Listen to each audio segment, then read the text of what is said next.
이혼 브이로그를 하면서 맨날 놀고 먹는 영상만 찍으니 오늘은 좀 진중한 이야기를 해볼까 해요. 바로 저의 이혼기와 이혼 후에 달라진 생각들에 대해서예요.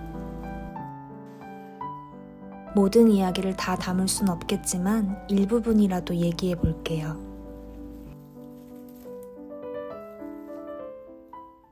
알다시피 저는 4년 전 이혼에 성공했어요. 뼛속까지 서울 촌딱이던 저는 남편의 요구에 따라 지방에 내려가서 살았고 거기서 남편과 시동생이 운영하는 개인 사업을 돕기도 했는데 그들의 생각은 어떨지 몰라도 저는 결혼 생활 동안 받은 상처가 컸어요. 그 집 식구들 4명을 상대로 왕따 당한 거랑 다를 바가 없었거든요. 생각해보면 결혼 일주일 전에 파혼 이야기를 제가 먼저 꺼낸 적이 있었는데 그때 과감하게 파혼을 하는 게 맞았었어요. 파혼의 발단은 전 시어머니의 과도한 집착과 눈물 공세였고 그 과정에서 전 남편의 처신이었어요. 나한텐 본인 엄마의 편을 들며 무섭게 몰아붙이고는 우리 부모님께는 자기한테 유리한 쪽으로 교묘하게 말을 바꾸는 면모에 이건 아니다 싶었던 거죠. 지방에 혼자 내려가서 살아갈 나의 삶이 주마등처럼 스쳐갔달까? 억지로 오해로 마무리 짓고 결혼을 했는데 지금 생각하면 정말 바보 같은 결정이었어요. 우와. 소리가 어디까지 있는 거야? 대박 사건. 소리가 엄청 깊구나. 넌 죽었잖아. 꺼져. 넌 죽었잖아. 나와.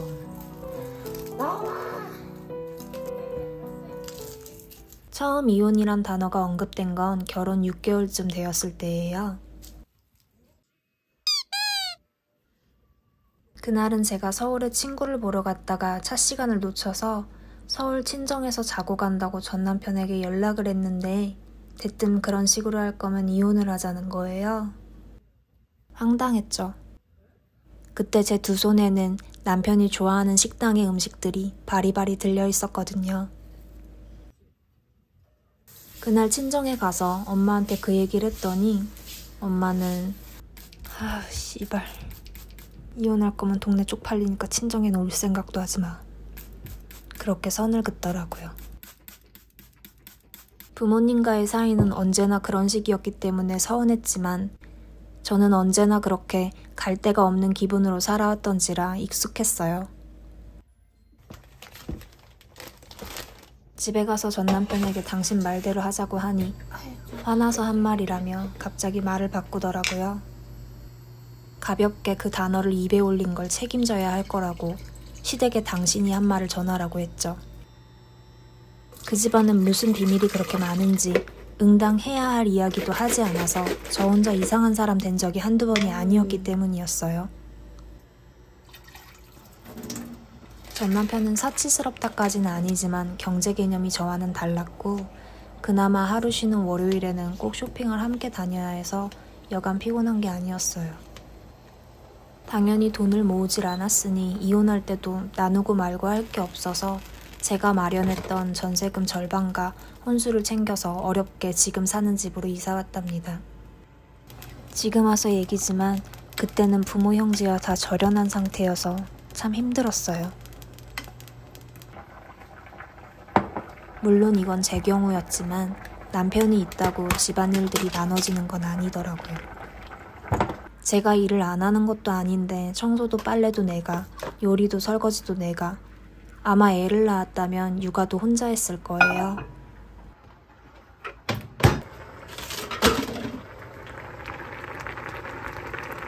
나는 내 사람이 되어준 그를 위해 어지간한 건 다 헌신할 수 있었어요.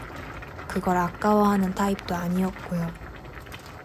참고로 여태까지 만났던 남자들은 하나같이 다 제가 보여지는 것과는 다르게 의외로 상대방에게 꽤 맞춰주는 타입이라고 하더라고요. 저도 그 말에 동의해요. 그런데 전 남편은 저의 헌신을 아무렇지도 않게 여겼으며 심지어 수동적 공격을 하며 강요했고 고맙게 생각하지도 않았고 되려 다른 것들까지 더 바랬어요.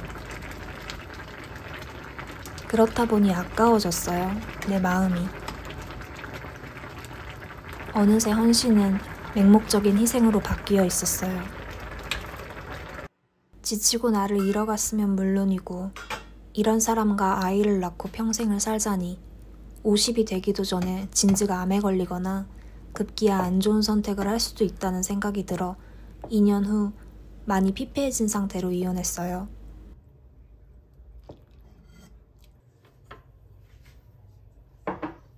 이런저런 노력을 안 해본 건 아니에요. 관계 개선을 위해 부부 상담을 제안했지만 전 남편은 강력하게 거절했어요. 그 사람들이 무슨 이야기를 할지 안 해봐도 안다는 이유에서였죠. 그런 곳에 안 가도 자기가 다 안대요. 그래서 할 수 없이 저 혼자 다녔는데 상담 교수를 통해 전 남편이 전형적인 회피형 인간인 걸 알게 되었죠. 그 사람의 행동들을 생각하면 지금도 괴로워요. 내가 결혼을 했던 이유. 저는 제 인생의 결혼도 아이도 너무나 당연한 수순이라고 생각해왔어요. 연애는 할 만큼 했고 더 누군가를 만나봤자 거기서 거기라는 생각이 들어 지쳤었죠. 전 남편 측에서 결혼 이야기가 나왔을 때는 이미 나이도 34살이었고 이 사람인가? 하고 흘러가는 대로 따랐던 것 같아요. 그게 운명의 흐름이라고 생각했거든요.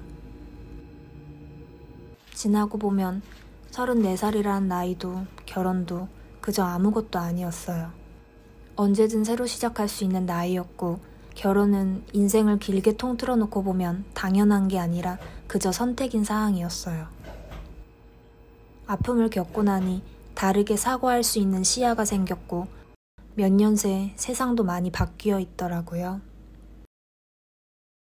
결혼도 아이도 당연한 인생의 수순이라 생각했던 저는 이제 비혼이나 딩크족의 삶도 흔쾌히 상상하곤 해요. 인생이란 참 알 수 없는 것 같아요. 그러니 아무것도 정해놓을 순 없어요. 불닭볶음면이 먹고 싶어서 마트에 갔는데 갑자기 생전 안 먹던 진라면 순한 맛이 먹고 싶어질 수도 있는 것처럼 정말이지 아무것도 알 수 없어요. 그러니 행복할 땐 그것을 오로지 만끽하며 감사히 여겨야 하고 불행 속에서도 밤이 있으면 낮도 반드시 온다는 걸 명심하며 하루하루 할 수 있는 일을 해나가는 게 중요한 것 같아요. 후라이드 반 양념 반처럼 반드시 총량의 법칙이란 건 존재해요. 불행과 행복은 어쩌면 아주 얄미울 만큼 공평하게 나누어져 있어요. 그렇게 생각하고 나니 인생을 대하는 마음이 조금 편해졌어요. 선택이란 마냥 맞을 수도 없고 그렇다고 다 틀렸다고 할 수도 없지 않을까요? 이미 결혼을 했다 이혼을 해서 할 수 있는 말이겠지만 전 남편과는 결혼 정도는 할 인연이었던 게 아닌가 싶어요. 하지만 딱 거기까지고 오래 살지는 못할 운명이었던 거죠. 그러니 실패라고 하고 싶진 않아요. 결혼도 이혼도 후회는 없어요. 저는 배운 게 많고 결국엔 다 지나갔으니까요. 너무 아픈 건 사랑이 아니라고 하더라고요. 그럼에도 불구하고 너무 사랑한다면 사는 게 맞지만 점점 더 피폐해져가는 자신만 보인다면 헤어지고 다시 인생을 찾는 것도 하나의 방법이라고 생각해요. 저는 이혼 후 진정한 행복을 찾았어요. 나를 더 잘 알게 되었고 인생의 참 의미를 깨닫게 되었죠. 겁먹을 건 없어요. 뻔한 말이지만 하늘이 무너져도 솟아날 구멍은 있으니까요. 어떤 선택을 하든 여러분은 결국 나아질 거예요. 응원할게요.